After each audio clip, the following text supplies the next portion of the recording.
Hi, Molly. I hope you're having a great week. I hope you had a wonderful Thanksgiving. And we are about ready to finish up our patterned kind of winter tree. And I wanted to show you just an example of one of my other students. They started doing the patterns on the trees that we're going to be doing today. And I just kind of wanted you to see what that looks like. Um, Another student who's been working on it. And so we'll be coloring the trees in patterns. And then we are going to be painting the background with a wash, kind of like we did for the Matisse fish drawing. So this is the tree drawing that I did with you last time. You're going to need that today. You are also going to need a box of Crayolas. I happen to have a brand new 64 crayon color box. I just love these. I think they smell so good. They smell like school. You do not need 64 different colors, but you just need to have as many colors as you have in the house. Just grab your crayon container and bring that over because we'll be using that. You're going to need a decent size paintbrush and a container of water. And you can see this is my dark water that I have, but I'll get some clear water before we get going to the painting section.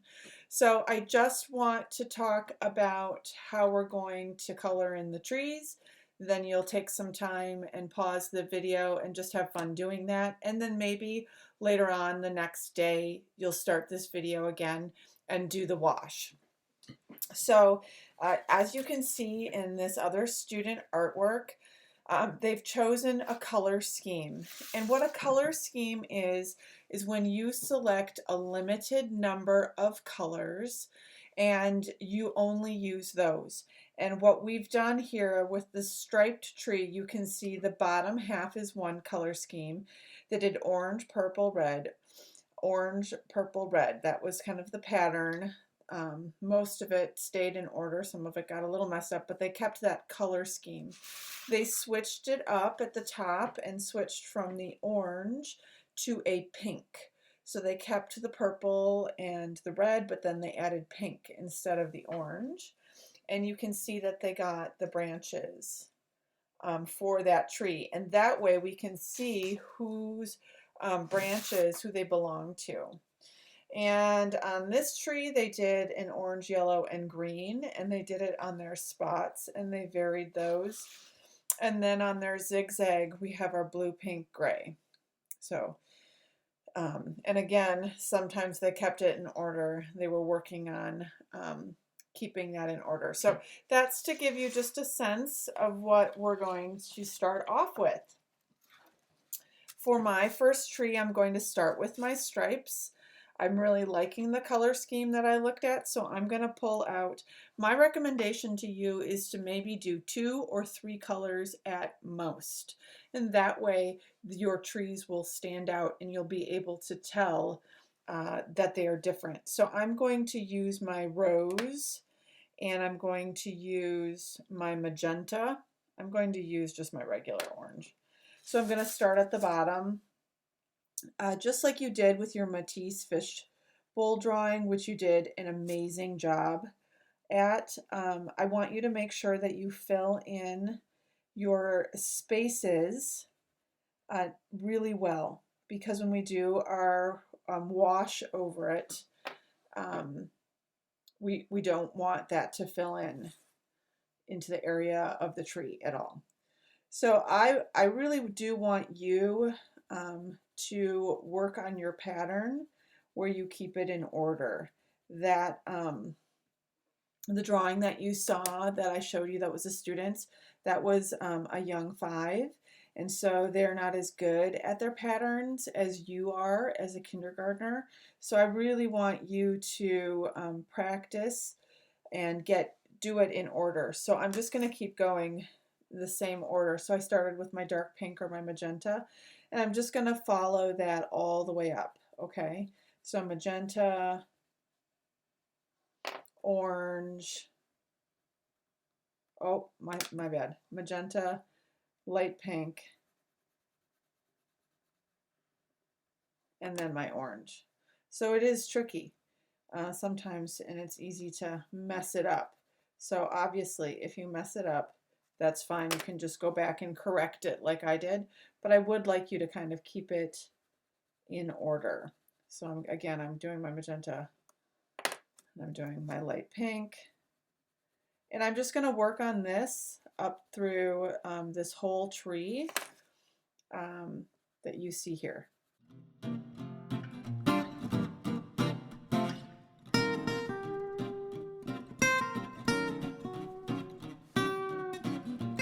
So you can see that I have finished my tree with the stripes and the magenta, the pink, and the orange, and it goes all the way up to the top. We're gonna choose a color scheme that I'm now gonna work on for the one with the polka dots. Once again, I would suggest using only 2 or 3. What you might want to do is, if you did one with dots, you could do 2 different colors for the dots and 1 for the background. Now all the orange and pinks and darker pinks, those are all what we call warm colors. On the color wheel, if you divide it in half, we have warm colors and cool colors. You're going to be learning about that as you go to first grade. But I'm going to, for this tree, I'm going to choose colors on the other side of the color wheel, which would be the blue, purple, and green. So I'm going to choose a blue violet, periwinkle, a yellow green. So those are going to be my cooler colors. And I'm going to work on my polka dot tree. So I'm going to use these colors, and I'm going to fill in the spaces really nice, and I'm going to alternate them so we have a pattern.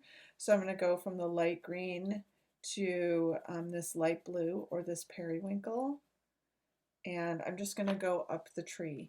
So you can go ahead and pause the video and work on yours if you want, and come back, and then we'll talk about working on the next trees.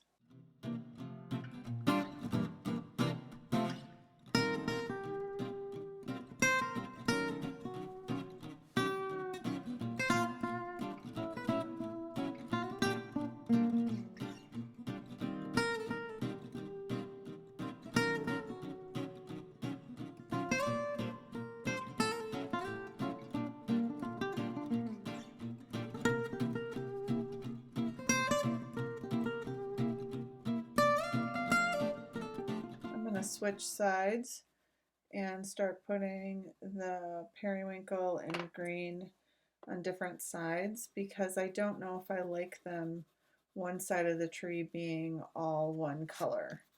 So I'm changing my mind and having them switch sides. When you're working on your project, you might decide that you don't like the way you started, so you can just make a choice and change it, just like I did here. The other thing is, if your paper is hard to reach, you can easily turn it on its side so that it's easy to reach, and color it that way so you can reach all of it.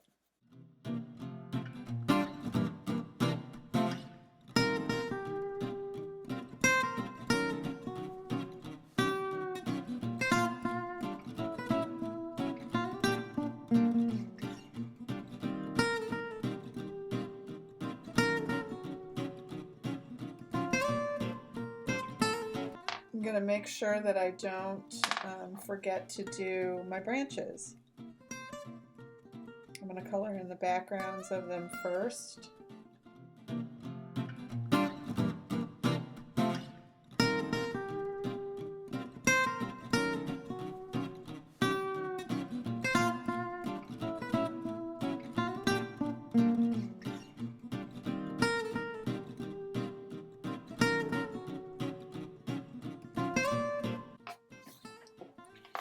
So there's my second tree.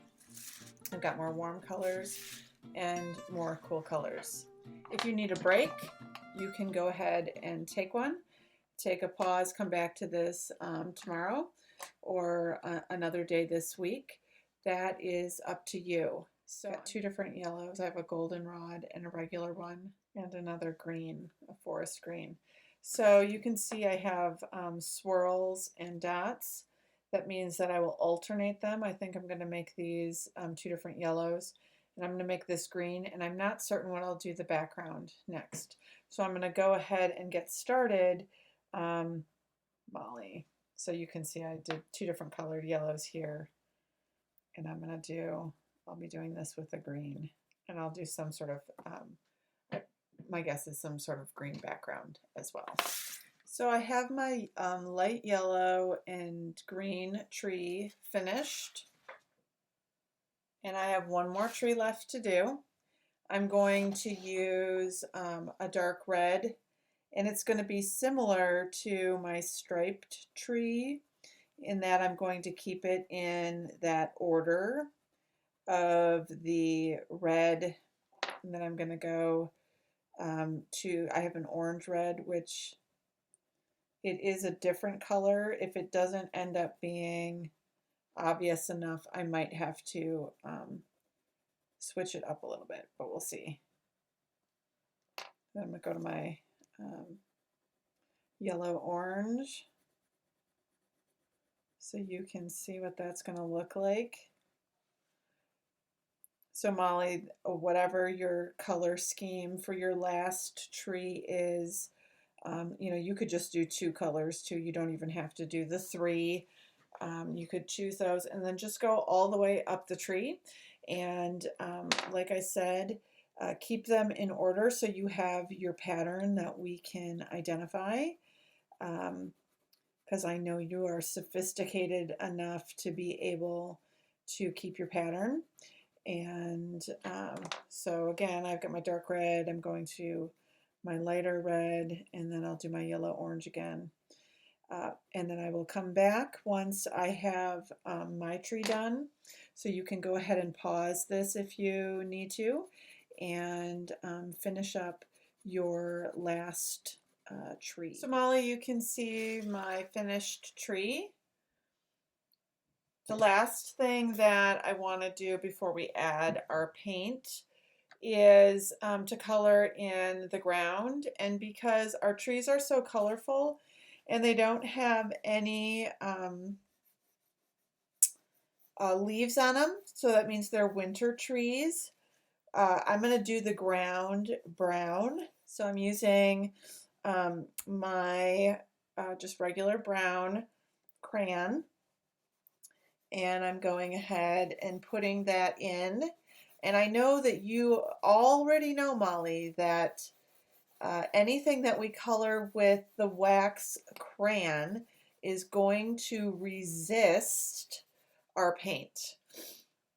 So I'm just going to take another brown, just using two browns, that's all. You can just use one, that's fine. You could also do a dark green, or you could put some, you could add some leaves to the bottom of yours. Okay, so that's the way the bottom of mine is going to look. The last thing that we want to do is to add our night sky. And this is just like our Matisse fish bowls. You are going to take your watercolor paints. So either you can use Crayola paints that you have at home, or the palette of the blue that I gave you for your water in your fishbowl. I've added water to mine, so it's pretty wet, and I'm going to go ahead and put that in between my trees. But you know that if we touch our trees, it doesn't matter because it cannot stick wherever we have the wax paints. Now I kind of want this to look like it's darker out, so I'm getting my purple wet as well, and I'm going to add that to my blue.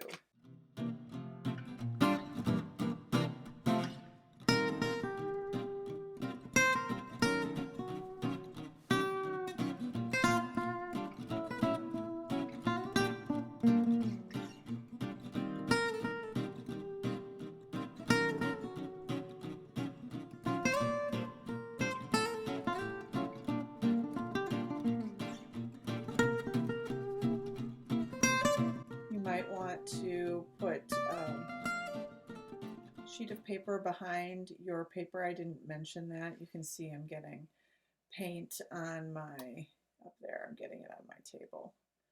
So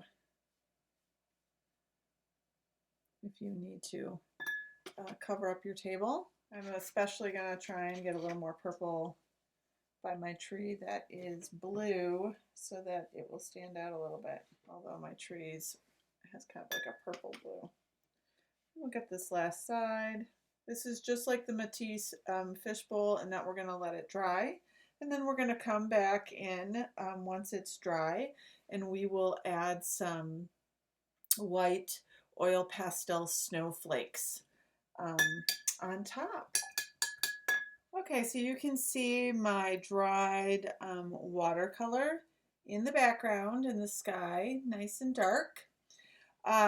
You can see that I have some interesting lines where the paint has crossed over. I actually used a hair dryer to dry my painting in order to get it dry enough so that I can do this last step with you. You can, if you have a hair dryer at your house and your mom wants to help you, you can dry your painting with the hair dryer, and then it makes some fun different markings on your work, or you can just let it dry in the air until you're ready to work on it again. So that's up to you, Molly. I hope that you took your brush and that you cleaned it when you were done painting and you dried it on your paper really nicely. The last thing that we are going to do is we're going to be adding little snowflakes to our drawings. So I have oil pastels, and I will have sent home a white oil pastel for you. They look like this. Mine are a little bit skinnier than yours will be. I actually have a really small little piece here. So what we're going to do is we are just going to be putting little tiny X's onto our blue background, okay? And that's going to be our snowflakes. Now, you're going to have to press kind of hard. You want your snow to be really solid, your marks, so that we can see them. You can try putting them over your trees, but I don't think they're going to show up because that's crayon.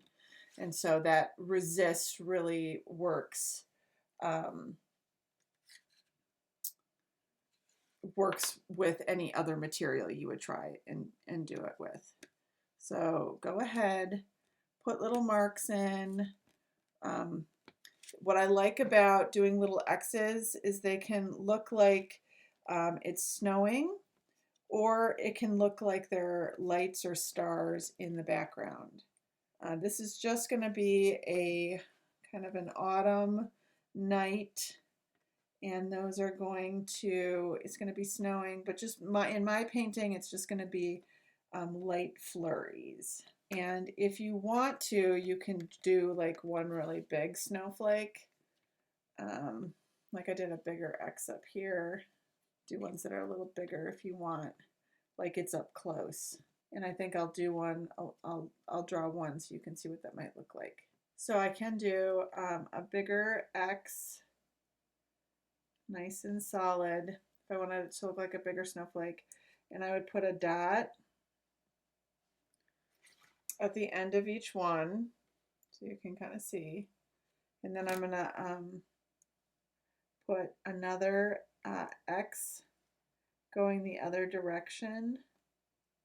I'm going to put dots at the other end so that looks like a bigger snowflake. You could do some of those if you want, just for fun. Otherwise, just put your little X's on. You could put, if you like the bigger snowflakes, you could put those in a couple different spots. The darker your paint is, of course, the more that your snowflakes are going to show up. Okay, so your painting should have a lot of little white little X's on there for the snowflakes. The last thing that we're going to do is we're going to go back to our box of crayons, and I want you to take out a dark color. It could be a black, which I'm going to use, and we're just going to draw some lines that are diagonal coming from the trees, and we're going to fill that in a little bit, and those are going to be our shadows for our trees. So we're going to have the light source on the other side, and they're going to be casting a shadow on our trees in our direction. So you can just kind of fill that in, and we'll do, so you can see I'm going to fill those in, and you can just do that right over your brown. It's kind of fun. And it doesn't, if you don't finish it off on the edges, that's fine. But I try to get them pretty even so you see it as a shadow and not just as lines. Okay, Molly, that's the end of our drawing. You can see we've got the shadows from our fun patterned trees with our dark sky and our little white snowflakes. I hope you had fun making this with me, and I can't wait to see what yours looks like posted on Seesaw. So have a great week.